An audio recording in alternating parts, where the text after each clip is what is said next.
And a question from Gracie, age 10 from the UK.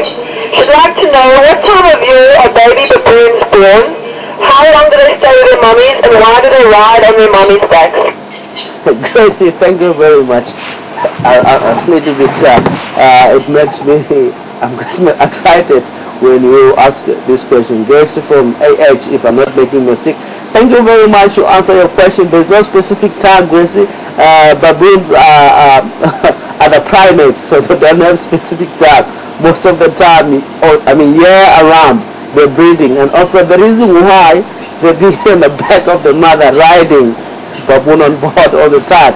So it's a safety of the youngster, because once they're being in the ground, it might find that because of dominant males, that really is quite a lot of interaction of the dominant male that really wants to come back and join and mate with the female, interested with the female. So if baboons, if they have the baby, so they have to be on the back or underneath the mother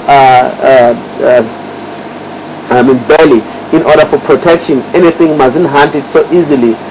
Lions or leopards or pythons or other baboons, once they join in, they'll go and kill the youngster in order to force the female to get used to it. Then it will be a lot more simple for the female, for the male to mate, because of that interaction of the dominant male. That always, you find that on baboons, quite a lot of young males, they're pushed out, and most of the time the young male come and challenge the dominant male to fight him in order to have a turn on mating. So the mother will carry the baby and behind and also underneath the baby. It's such a reason. And you know that it's a primate, they don't have specific time, it's year round. It's year round.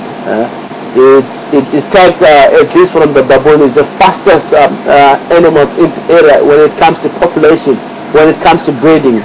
A youngster can stay with the mother at least 3 to 5 months, and it will be off from the mother, and she will be pregnant. It will keep on going.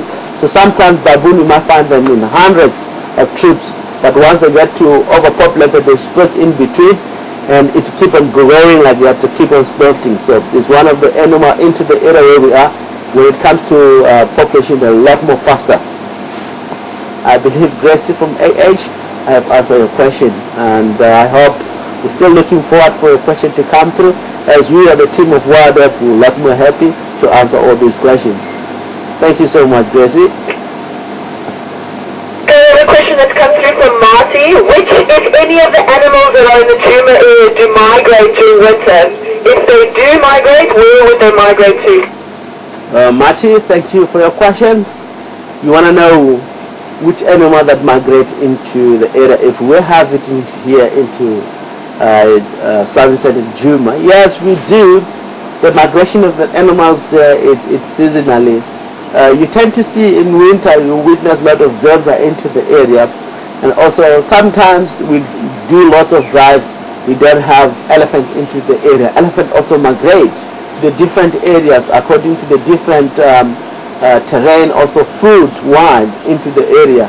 Like now we're having Amarula. I didn't mention this, I believe 2 drive backs, that it will be lots of elephant that coming through now, because in different terrain that we have here, we have north, we have south. This area where we are, we call south. We get another area which is more north from us. The elephant migrate in between 2 different reserves with specific reason. With more north we have Mopana region, and here we get the round leaf tiered region, Capricornus retandifolia, which are here. So elephant, the trials, they really migrate in between 2 nature reserves for specific trees that they prefer quite a lot. Which now a lot of elephant, we are expecting a lot of elephant to come here. And also we have second species that they really migrate, which is zebra. Into the area where we are is a lot more thick now, savanna woodland or savanna grassland. It's very, very thick. Zebra won't stay here, they go to the area, more east of us and northeast of us. It's an open areas, quite a lot of open land is where the where the zebra migrate to, because they seek protection so easily, and also safety into the area. Once in winter everything is lashed down, they will come back here. So we have 2 species that migrate into the area, zebra and elephant, with specific reason. Thank you very much for the question. We a lot more appreciate it. If you would like to know, why did Karula not take the kill up into the tree and leave it on the ground? Very clever question. I haven't had where it's coming from, but I will answer, or maybe I missed that. I'll answer that question. The reason why Karula doesn't take the meat up into the tree is a very clever question for someone that answered this question. I have to explain a little bit. I'll take at least 2 to 3 minutes to explain this. When it comes to leopard territory, if leopards have another leopard that is really into the same area, they compete in the same area as females, both of them, the more chance of a leopard taking meat up into the tree is tend to be more vulnerable than the leopard that they compete in the same territory.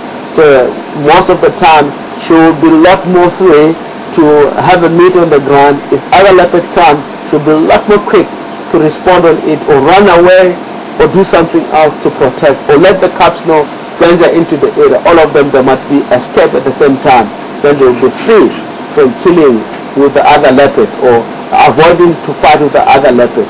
It can happen between the other male that into the area that doesn't belong to the cubs, and she knows that is the other male there that the cub doesn't belong to them, because from other male the cub doesn't belong to him.